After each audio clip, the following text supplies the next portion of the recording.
Hello, I'm Bill Haynes, President of Back Bay Communications, and I would like to share the results of the second annual BackBay-Marketwire Financial Services Reputation Survey. The aim of the survey was to ask financial services journalists who are on the front lines covering the industry how financial services firms' reputations are faring, how they're communicating well, and how they could improve.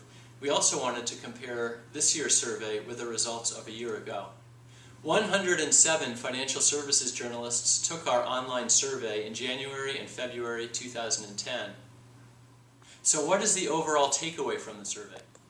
Financial journalists say that financial services firms' reputations have declined over the last year, and to regain their reputations, they need to overcome a credibility gap. Now let's take a look at the results.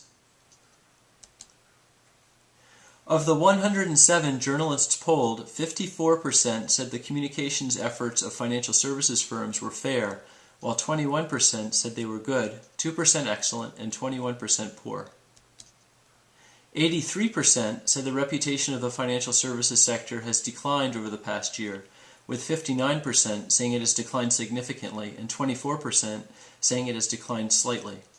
Reporters blame the decline on the taxpayer bailout of banks and the bonuses paid to Wall Street executives.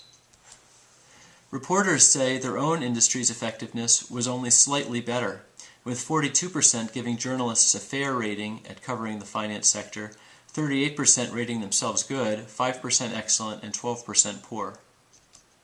Most reporters don't expect any improvement in financial services firms' communications efforts in the first half of 2010.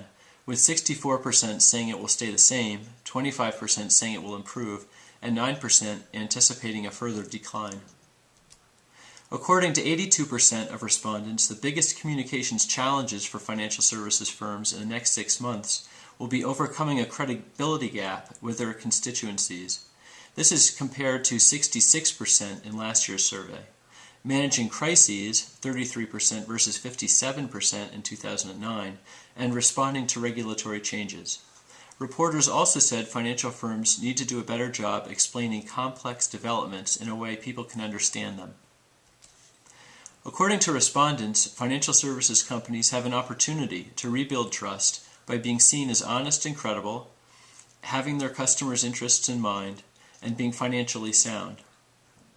Reporters also said financial institutions need to admit they bear some responsibility for the financial crisis, be willing to accept reasonable reform, and do a better job educating citizens about the important role financial firms play in facilitating economic growth.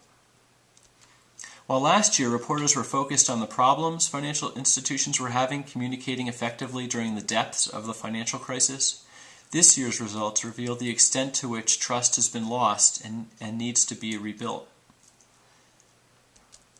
Not surprisingly, in an era when the media are under financial pressure, financial reporters say their biggest challenge is finding the time and resources to cover the news, getting financial services firms to communicate in a downturn, and knowing who to believe.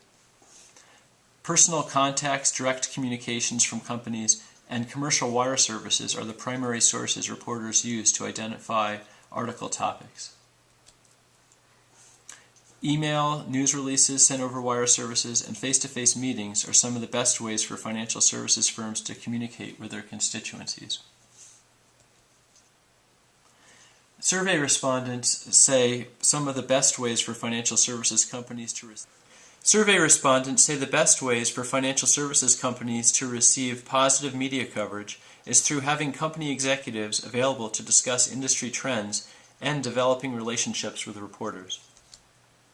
The most common mistakes by financial firms that lead to negative media coverage include evasive responses, not responding to calls or emails seeking commentary, and failure to communicate newsworthy developments promptly and honestly.